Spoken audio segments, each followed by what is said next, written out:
لعلکم تتقون۔ خداوند متعال نے اگر سب یہ خود قرآن کریم میں ان ماہ سیام کا فلسفہ بیان فرما دیا ہے کہ اے صاحبان ایمان تم پر اسی طرح روزے فرض کیے گئے ہیں جیسے پہلے والی امتوں پہ فرض کیے گئے تھے، تاکہ شاید کہ تم متقی بن جاؤ۔ اور اس کا جو روزہ کا فلسفہ ہے یہ روحانی اعتبار سے بھی ہے اور معاشرتی اعتبار سے بھی اس کا فلسفہ موجود ہے کہ کس وجہ سے اللہ نے ہمیں روزوں کا حکم دیا ہے۔ قبلہ ایک تو سب سے اہم چیز یہ ہے کہ اب روزے اگر انسان رکھتا ہے تو یہ اس کے بدن کو پاک کرتے ہیں، اس کے جو بدن کے اندر جو مسائل ہیں وہ بہت ساری جو طبی مسائل ہیں یہ ان کا خاتمہ کرتے ہیں، اور اس کا جو اور بہت ساری بیماریاں ایسی ہیں جو روزوں کی وجہ سے ختم ہو جاتی ہیں۔ مثال کے طور پہ کولیسٹرول کا پرابلم ہے کسی کو، یا کسی کو جزاز ہے یعنی کہ وہ جلد کے گرنے کی بیماری ہے، حتیٰ کہ بعض جو ہے علماء طب فرماتے ہیں کہ یہ جو سرطان یعنی کینسر تک کی بیماری کا علاج جو ہے وہ روزوں سے ممکن ہے۔ یہ بھی بدنی اعتبار سے اگر سب یہ مولا نے اللہ تعالیٰ نے ہمیں جو ہے یہ روزے جو ہے وہ دی، چونکہ معدہ حضور صلی اللہ علیہ وآلہ وسلم کی بھی حدیث مبارک ہے اور بہت ساری فرامین بھی موجود ہیں کہ یہ جو انسان کا معدہ ہے یہ معدہ جو ہے یہ بیماریوں کا گھر ہے، اس میں بیماریاں پنپتی ہیں، اور چونکہ انسان جب اوور ڈوز ہو جاتا ہے، زیادہ کھاتا ہے، اور یہ معدہ ایک ایسا عضو ہے انسان کا کہ جسے سارا سال جو ہے وہ حرکت میں رہتا ہے، عمل میں رہتا ہے، تو اسے بھی ریسٹ کی ضرورت ہے، اور اگر اسے ریسٹ مل جائے تو پھر جو ہے یہ اپنا ورک جو ہے وہ دوبارہ صحیح کر دیتا ہے۔ اور اس کے لیے روزہ جو ہے وہ سب سے اہم چیز ہے کہ روزہ جو خداوند متعال نے جو ہماری بدنی صحت کے لیے اس کو رکھا ہے کہ ہم جو بدنی اعتبار سے جو ہے وہ دوبارہ تندرست ہو جائے، ہماری جو ہے وہ کیا اسے ہم کہتے ہیں اوور ہال ہو جاتا ہے انسان دوبارہ۔ معدہ جو جب اوور ہال ہو جائے گا وہ بہت ساری بیماریاں جو اس سے ختم ہو جائیں گی۔ یہ تو فائدہ ہے روزے کا بدنی اعتبار سے، اور روحانی اور اخلاقی اعتبار سے بھی اس کے بہت سارے فوائد ہیں۔ فلسفہ ہے جو روزوں کو جو اللہ نے فرمایا لعلکم تتقون، تاکہ تم جو ہے متقی بن جاؤ۔ انسان کو اللہ متقی بنانا چاہتا ہے۔ اور میں اس سے پہلے کہ مزید اس پہ بات کروں، مجھے ایک حدیث مبارکہ رسالت مآب صلی اللہ علیہ وآلہ وسلم کی وہ جو ہے وہ آئی ہے ذہن میں کہ سرکار نے ارشاد فرمایا الاشقیاء ثلاثہ، بدبخت 3 قسم کے لوگ ہیں۔ تو اگر سائل نے پوچھا مولا وہ کون کون سے بدبخت ہیں، مولا نے فرمایا پہلا بدبخت وہ ہے کہ جس کے ماں باپ زندہ ہوں اور وہ جہنم میں چلا جائے، یعنی والدین جو ہیں وہ ایسی نعمت ہیں کہ اگر انسان ان کی کما حق ہو جو اللہ کے احکام کے مطابق خدمت ہے اگر وہ کر پائے، ان کو خوش رکھ پائے، ان کی جو ہے وہ دیکھ بھال کر پائے، ان کے سامنے اف تک نہ کہے، تو کوئی وجہ ہی نہیں ہے کہ انسان جنت میں نہ جائے۔ اور اگر کسی سے والدین ناراض ہو جائیں تو اس کا جنت میں جانا رسالت مآب کے اس فرمان کے مطابق محال ہے جب تک کہ والدین اسے معاف نہ کر دیں۔ سرکار نے فرمایا پہلا بدبخت وہ ہے کہ جس کے والدین زندہ اور وہ جہنم میں چلا جائے، اور فرمایا دوسرا بدبخت وہ ہے کہ جو ماہ مبارک سیام، ماہ مبارک رمضان کو پالے پھر بھی اس کے ذمے کوئی گناہ رہ جائے۔ اللہ قبلہ یہ ماہ مقدس رمضان انسان کے جو ہے وہ گناہوں سے پاک کرتا ہے، گناہوں سے پاک ہوگا تو وہ تقویٰ آئے گا۔ اسی لیے جو ہے وہ انسان کی روایت ہے کہ اللہ کہتا ہے کہ میری مغفرت کے دروازے کھلے ہیں، کوئی ہے جو مجھ سے بخشش طلب کرے، کوئی میں معاف کرنے کے لیے تیار ہوں، کوئی ہے جو مجھ سے معافی مانگنے آئے۔ اس ماہ مقدس میں اگر سب خداوند متعال نے اپنی رحمتوں کے دروازے کھولے ہوئے ہیں، اپنی مغفرتوں کے دروازے کھولے ہوئے ہیں، اور یہ حتیٰ کہ آپ سارے احباب جو ہیں اس سے واقف ہیں، علماء سے سنتے بھی ہیں کہ یہ ماہ مبارک رمضان میں اگر کوئی مومن روزہ رکھتا ہے تو مولا فرمائے انفاسکم فیہ تسبیح، تمہارا سانس لینا بھی تسبیح کا درجہ رکھتا ہے۔ حالانکہ یہ سانس اگر سب دیکھیں اختیاری فعل نہیں ہے، انسان کے لیے اختیاری فعل نہیں ہے، یہ سانس لینا ہی لینا ہے آپ نے، کیونکہ اگر سانس نہیں آئے گا تو وہ انسان کے لیے جو ہے وہ زندہ رہنا ممکن نہیں ہے۔ لیکن اللہ نے اس ماہ مبارک کی برکت میں ہمارے سانس کو بھی تسبیح کا درجہ دیا، اور یہ کتنا بڑا احسان ہے اس خداوند متعال کا۔ اور پھر فرمایا کہ نومکم فیہ عبادہ، اگر آپ روزہ رکھتے ہیں، نماز پڑھتے ہیں اور اس کے بعد آپ سو جاتے ہیں، کوئی کام نہیں، قرآن کریم کی تلاوت یا کوئی کام نہیں، کہ صرف سو جاتے ہیں، اگر سو جاتے ہیں تو اللہ کے نزدیک وہ بھی عبادت شمار ہوتا ہے۔ یعنی اگر سب وہ اگر اجازت ہو تو وہ میں حدیث مبارکہ مکمل کر دوں تاکہ مومنین کے لیے استفادہ کا باعث بنے، کہ مولا فرمایا کہ پہلا بدبخت وہ ہے کہ جس کے والدین زندہ ہوں اور وہ جہنم میں چلا جائے، اور دوسرا بدبخت وہ ہے کہ جو ماہ مبارک کے سیام کو پالے اور پھر بھی اس کے ذمے کوئی گناہ رہ جائے۔ اور سرکار نے فرمایا کہ تیسرا بدبخت وہ ہے کہ جس کے سامنے ہم محمد و اہل بیت محمد کے اسماء گرامی لیے جائیں اور وہ درود نہ پڑھے، اللہم صلی علی محمد و آل محمد الحمدللہ۔ یہ وہ تین بدبخت جو مولا نے بتلائیں، میں حدیث مبارکہ مکمل کرنا چاہ رہا تھا تاکہ استفادہ میں کام آئے۔ اور حضور جو کہ فلسفہ سیام، ماہ سیام کے بارے میں گفتگو کر رہے ہیں، تو میں نے یہ عرض کر رہا تھا کہ تقویٰ جو ہے، تقویٰ آتا ہے ماہ سیام میں۔ ماہ سیام اور تقویٰ کیسے آتا ہے کہ انسان، کیونکہ سرکار امیر المومنین حضرت علی ابن ابی طالب علیہ الصلوۃ والسلام کا ارشاد گرامی ہے کہ بہت سارے روزہ دار ایسے ہیں کہ جنہیں روزہ ماہ سوائے بھوک اور پیاس کے کچھ نہیں دیتا۔ کیوں؟ اس کا سبب کیا ہے؟ میں عرض کرنا چاہتا ہوں، کیونکہ یہ کہ اللہ نے بھی قرآن کریم میں یہ گارنٹی نہیں دی ہے کہ جو روزہ رکھے گا وہ متقی بن جائے گا۔ آپ سمجھتے ہیں کہ یہاں پہ لعل کا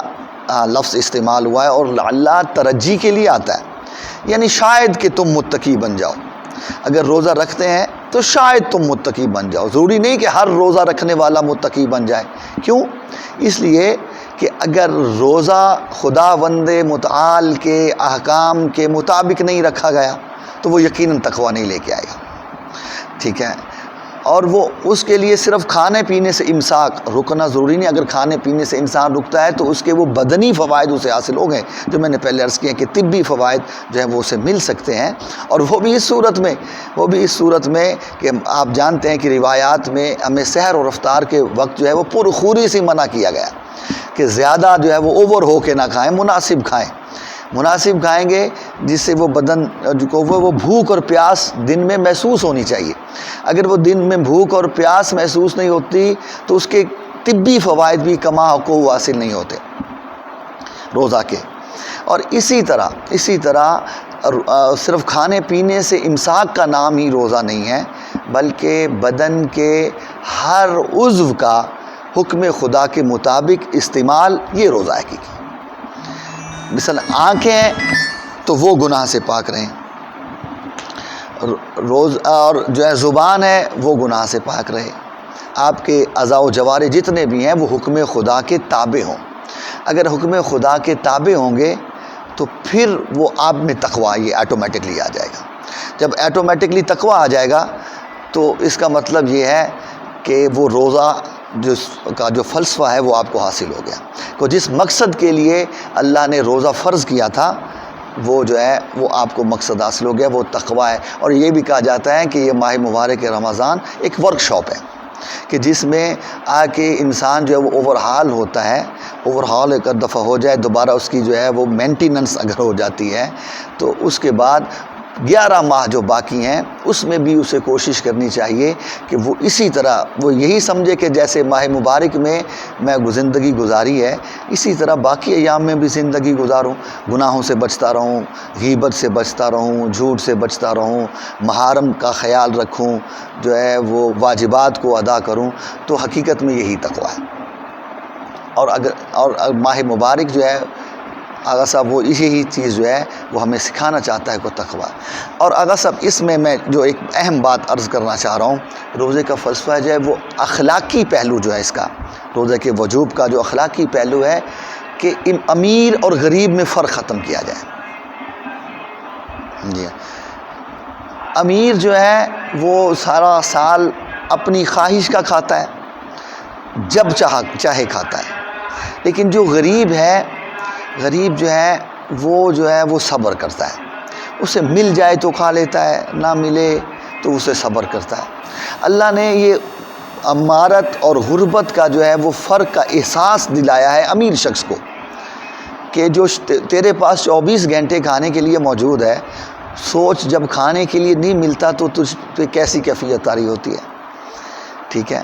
اور وہ جو کیفیت طاری ہوتی ہے، جب اس کیفیت میں پھر تو خیال کر ان لوگوں کا جو محتاج ہے. انفاق فی سبیل اللہ کر. اور یہی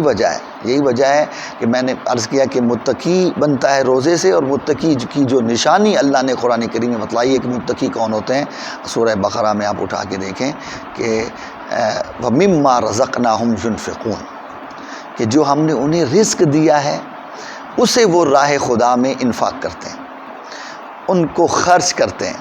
یعنی متقی کی ایک نشانی یہ ہے کہ وہ راہ خدا میں انفاق کرتا ہے. اور یہ آپ جانیے گا کہ خمس کا ادا کر دینا یا زکوٰۃ کا ادا کر دینا یہ انفاق فی سبیل اللہ نہیں ہے، یہ واجبات ہے. ٹھیک ہے، آپ نے سارا سال اپنی محنت سے کمایا ہے، کمانے کے بعد سال کے بعد اگر آپ نے خمس ادا نہیں کیا بچت پہ تو آپ نے اپنے حلال کما کے حرام کر لیا. اور ہمارے فقہ جعفریہ میں جن اجناس پہ زکوٰۃ واجب ہے، اگر وہ آپ ان اجناس میں سے کسی ایک جنس کے حامل ہیں اور وہ اپنے نصاب تک پہنچ جائے سال کے بعد، تو جب آپ کو فصل حاصل ہو، وہ جو چیز حاصل ہو، وہ جنس آپ کے پاس ہو، وہ نصاب تک اگر پہنچ جاتی ہے سال کے بعد تو اس پہ زکوٰۃ واجب ہے. معین مقدار میں زکوٰۃ آپ نے دینا ہے. اگر نہیں دیں گے تو وہ پاک مال کو نجس کر دیں گے. زکوٰۃ جو ہے وہ پاک کرنے کے معنی میں بھی آتا ہے، تزکیہ کرنا کسی چیز کا. تو یہ واجبات ہیں، یہ آپ نے کرنا ہی کرنا ہے. یہ انفاق فی سبیل اللہ نہیں ہے. انفاق فی سبیل اللہ کیا ہے کہ خمس و زکوٰۃ ادا کرنے کے بعد جو آپ کا اپنا مال آپ کے پاس بچے، اس میں سے بھی کبھی کبھی غریبوں، مسکینوں، یتیموں، محتاجوں کو دیتے رہنا، یہ ہے انفاق فی سبیل اللہ. اور متقی کی نشانی یہ ہے کہ وہ انفاق فی سبیل اللہ کرتا ہے. اور جب انفاق فی سبیل اللہ کرے گا تو پھر آپ دیکھیں، آپ اس کو آپ روزے کے فلسفے کے ساتھ اگر آپ اسے اٹیچ کریں کہ روزہ بھی متقی بناتا ہے. اور متقی وہ ہے جو انفاق فی سبیل اللہ کرتا ہے. اور روزے کے ساتھ اللہ امیر شخص کو احساس دلاتا ہے کہ تیرے پاس نعمتیں ہیں، تو دیکھ اب تو اگر نعمتوں سے رک رہا ہے تو تجھ پہ کتنی پریشانیاں دن میں آتی ہیں. تو وہ جن کے پاس سارا سال کھانے کے لیے کچھ نہیں ہے، جو سارا سال ترستے ہیں، تیرا کام ہے کہ تو انہیں بھی اپنے رزق سے عطا کر. اور اللہ پھر جو ہے تجھے محروم نہیں رکھے گا، بلکہ تیرے بھی رزق میں خدا اضافہ کرتا چلا جائے گا. اور اگر تو یہ کرے گا تو یہ متقی ہے. اور حضور دیکھیں، چونکہ دیکھیں ایک چیز اور آ گئی ہے، اگر وقت میں زیادہ نہیں لے رہا تو آپ کا، کہ ایک چیز اور اس میں آ گئی ہے. یہ دیکھیں کہ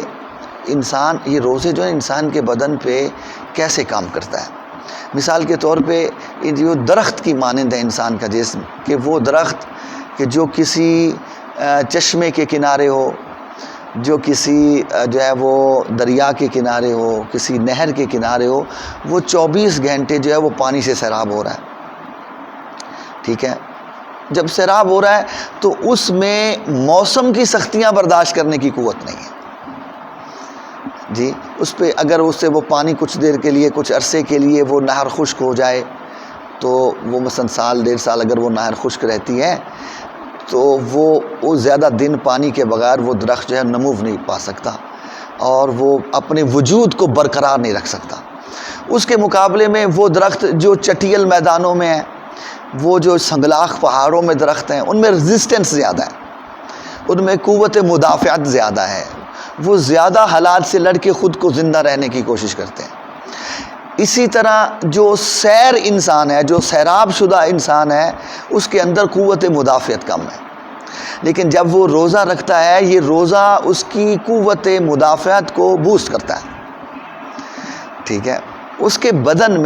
بدن میں بننے والی بیماریوں سے جو قوت مدافعت اس کو روکتی ہے، اس کے بدن میں آنے والی بیماریوں کو، اس کو وہ جب امیونٹی سسٹم جیسے آپ کہتے ہیں، اس کا امیونٹی سسٹم جو ہے وہ بوسٹ کرتا ہے۔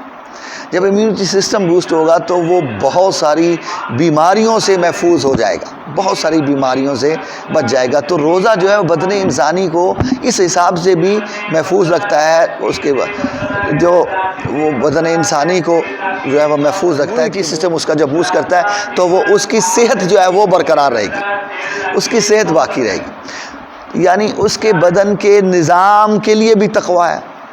یہ اس کے بدن کے نظام کو بھی روزہ جو ہے وہ تقویت دے رہا ہے، اس حیثیت سے کہ وہ بچا رہا ہے۔ تقوی کا مطلب بچنا ہے، پرہیزگاری ہے، اس کو بچا رہا ہے بیماریوں سے،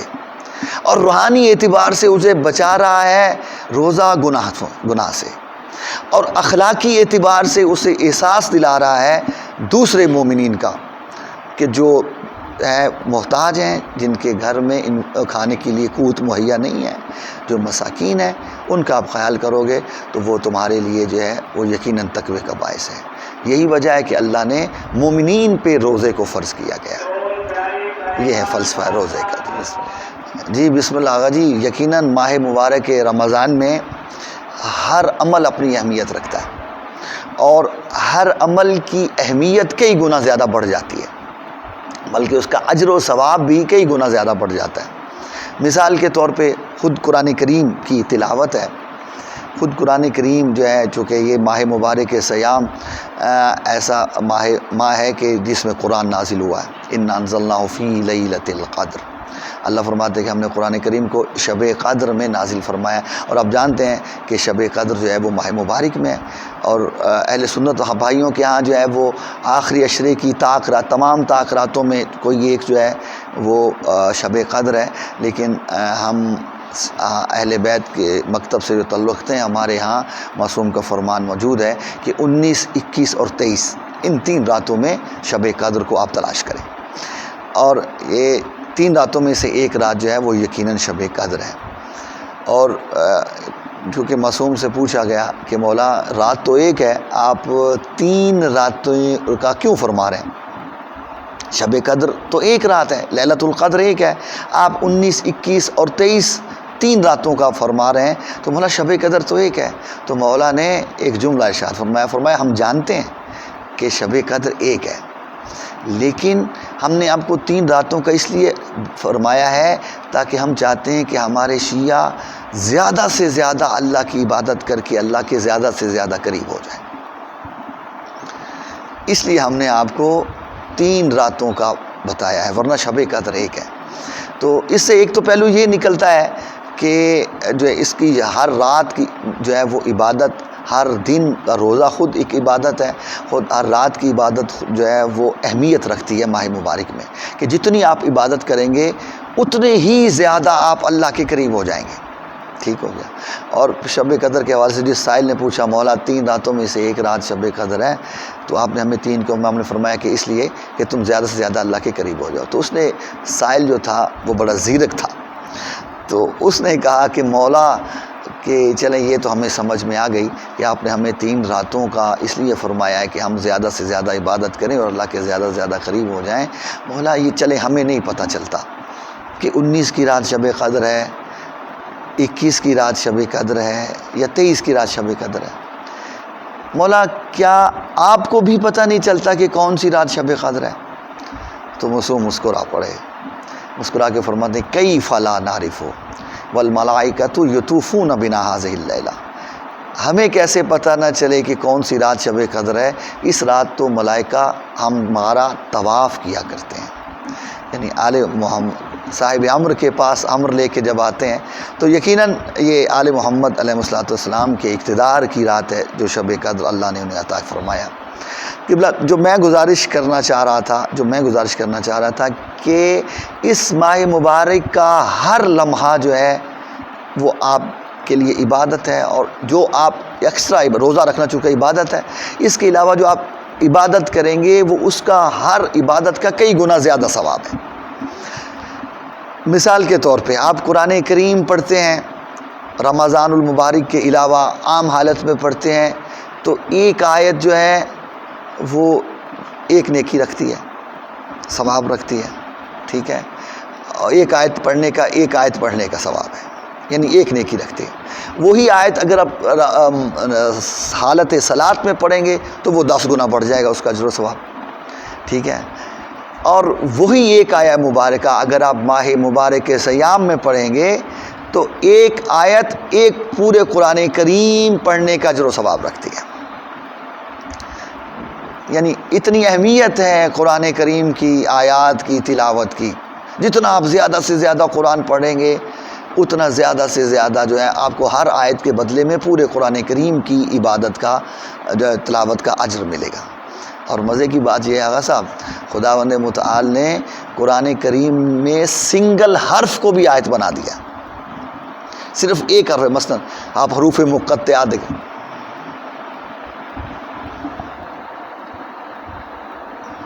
جی بہتر ہوا، جی میں عرض کر رہا تھا کہ جو ہے وہ ایک حرف کو بھی خداوند متعال نے قرآن کریم کی ایک آیت کی، مثلا قاف، حرف مقطعات میں سے قاف ہے تو وہ ایک پوری آیت ہے۔ اگر صرف قاف آپ قرآن کریم سے پڑھ لیتے ہیں، نون پڑھ لیتے ہیں، تو آپ کو پورے قرآن کا اجر و ثواب ملے گا۔ یہ فضیلت ہے ماہ مبارک رمضان کی، ٹھیک ہے۔ اور اس میں آپ جتنے سے زیادہ قرآن پڑھیں وہ جو ہے وہ عبادت ہے اور اصل ہے۔ اس کے علاوہ سجدہ اللہ کو بڑا پسند ہے، جتنا زیادہ سے زیادہ اللہ کی بارگاہ میں آپ نوافل ادا کریں، سجدہ کریں، اور بالخصوص ہر مخصوص جو شب قدر آپ جانتے ہیں مخصوص نمازیں ہیں، وہ اس کا فلسفہ یہ کہ زیادہ سے زیادہ آپ سجدہ کریں۔ سجدہ انسان کی عبودیت کی انتہا ہے، جتنا انسان سجدہ کرتا ہے وہ اتنا ہی، جتنا وہ دیکھیں عجیب ہے، جتنا وہ زمین کی طرف جھکتا ہے اللہ اسے اتنا ہی بلند کر دیتا ہے، اللہ اسے اتنا ہی سرفراز کر دیتا ہے، اللہ اسے اتنا ہی اپنے قریب کر دیتا ہے۔ اور اسی لیے فرمائے للہ یسجد من فی السماوات والارض طوعا وکرہا وظلالہم بالغدو والآصال۔ عجیب ہے فلسفہ، دیکھیں اللہ فرمایا جو کوئی بھی زمین و آسمان میں ہے وہ اللہ کو سجدہ ریز ہے، چاہے وہ طوعاً کرے چاہے وہ کرہن کرے، چاہے وہ اطاعت کے ساتھ کرے چاہے مجبوری سے ساتھ کرے، لیکن سجدہ مجھے کر رہا ہے۔ اور پھر جو مجبوری کے ساتھ سجدہ کر رہے ہیں اللہ انہیں تذکر بھی دے رہا ہے اور انہیں تنبیہ بھی کر رہا ہے، وَظَلَالُهُمْ بِالْغُدُوِّ وَالْآصَالِ، تمہارے تو سائے بھی مجھے دن رات سجدہ کر رہے ہیں، تمہارا سایہ بھی مجھے سجدہ، یعنی اللہ کو یہ سجدہ اتنا پسند ہے، یعنی سمجھانا، یہ فلسفہ دینا چاہ رہا ہے خداوند متعال کہ دیکھو اپنے سائے سے عبرت حاصل کرو، وہ دن رات مجھے سجدہ کر رہا ہے۔ یعنی سورج اگر طلوع ہوتا ہے، آپ سورج کی روشنی میں کھڑے ہیں تو سایہ زمین پہ پڑ رہا ہے، اللہ کہتا ہے یہ پڑا ہوا نہیں ہے، یہ گرا پڑا نہیں ہے، یہ مجھے سجدہ کر رہا ہے۔ چاند کی روشنی میں آپ دیکھیں گے تو سایہ زمین پہ، اللہ کہتا ہے یہ پڑا نہیں ہوا، یہ مجھے سجدہ کر رہا ہے، اور میں نے اسے اتنا سرفراز کر دیا، مجھے اس کی یہ فروتنی تیرے سائے کی انسان اتنی پسند آئی ہے، میں نے اسے اتنا سرفراز کر دیا ہے کہ تو انسان چاہ کے بھی اس کی توہین نہیں کر سکتا، تو خود اپنے سائے کی توہین نہیں کر سکتا، یعنی میں نے اسے اتنا بلند کر دیا۔ یعنی سمجھانا خدا چاہتا ہے جو مجھے سجدہ کرتا ہے میں اسے سرفراز کر دیتا ہوں، وہ میرے سامنے سرنگوں ہے میں اسے سرفراز کر دیتا ہوں، اور اسی لیے انسان تیرے لیے میں نے سایہ رکھا ہے تاکہ تو ہدایت حاصل کرے۔ تو جو بات میں کرنا، چونکہ وقت مختصر سا ہے اس لیے جو بات میں ہدیہ کرنا چاہ رہا ہوں کہ سجدہ جو ہے بارگاہ الہی میں یہ بہت اہمیت رکھتا ہے۔ پھر مناجات، رونا، بارگاہ الہی میں گڑ گڑانا، توبہ و استغفار کرنا، اور مثال کے طور پہ آپ دیکھیں جو ہے وہ امام سجاد علیہ الصلوۃ والسلام کی جو ادعیہ ہیں صحیفہ سجادیہ میں جو ہے وہ ان کی آپ پڑھیں اور ان سے توبہ اور استغفار، دعائے کمیل ہے، اور پھر بالخصوص جوشن کبیر کا حکم ہے پڑھنے کا مخصوص راتوں میں، اور پھر آپ دیکھیں کہ ماہ مبارک رمضان کے ہر دن اور ہر رات کی دعائیں آپ کو مفاتیح الجنان میں اور دوسری ادعیہ معصورہ کی جو کتابیں ہیں ان میں آپ کو مل جائیں گی۔ اور پھر سب سے اہم بات ان عبادات مالی کے ساتھ ساتھ جو مالی عبادات میں جو ہے وہ بدنی عبادات کے بدنی عبادات کے ساتھ ساتھ مالی عبادت بھی بہت اہمیت رکھتی ہے. جیسے میں نے پہلے عرض کیا کہ جتنا آپ انفاق فی سبیل اللہ کریں گے ماہ مبارک میں، اور دیکھیں میں اگر صاحب استطاعت ہوں، ایک ایسا مومن میرے ہمسائیگی میں یا میری ریچ میں یا میرے علم میں ایسا مومن موجود ہے کہ جو بیچارہ اپنے کھانے پینے کا جو وہ نہیں رکھتا، اگر میں بالخصوص ماہ مبارک کے رمضان میں اس کی خدمت کرتا ہوں، اسے قوت پہنچاتا ہوں، اس کے جو وہ اسباب مہیا کرتا ہوں جس کے ساتھ وہ سحر و افطار کر سکے، تو آغا صاحب اس کا دیکھیں روزے وہ رکھ رہا ہے، سحری اور افطاری کی وجہ سے آپ کو بھی اس کا کئی گنا اجر و ثواب مل رہا ہے. یہ اور ایک اور بات عرض کرتا چلا جاؤں آغا جی، کہ اس کے لیے ضروری نہیں ہے کہ میرے پاس زیادہ پیسے ہیں تو میں کسی کو افطار کروا سکوں، میرے پاس زیادہ پیسے ہیں تو میں کسی کو سحر کے لیے دے سکوں. حضور صلی اللہ علیہ وسلم کی حدیث ہے وَلَوْ بِشِقِّ تَمْرٍ، چاہے آپ کے پاس کھجور کا ایک ٹکڑا ہی کیوں نہ ہو، اسے بھی جو لوگوں کو دے دو. اگر اس سے کوئی روزہ افطار کر لے گا تو وہ اس کا اجر و ثواب آپ کو مل جائے گا، اور آپ کے گناہ معاف ہوں گے، آپ کے درجات بلند ہوں گے. اس لیے ہمیں چاہیے کہ یہ ماہ مبارک رمضان چونکہ اپنے آخری عشرہ میں داخل ہو چکا ہے اور بہت جلد ہم سے جدا ہو رہا ہے، کہ دعا ہے کہ خداوند متعال ہمیں اس ماہ کے اشقیاء میں سے قرار نہ دے، اس ماہ کے بدبختوں میں، بلکہ اس ماہ کے سعداء میں سے قرار دے، اور ہماری عبادات کو قبول فرمائے، اور ہمیں توفیق عطا فرمائے کہ ہم مالی عبادت بھی کر پائیں، بدنی عبادت بھی کر پائیں، اور ہماری روح میں، ہمارے بدن میں تقوی سرایت کرے، تاکہ ہمیں روزے کا، ماہ صیام کا صحیح اور حقیقی فائدہ حاصل ہو پائے. بسم اللہ.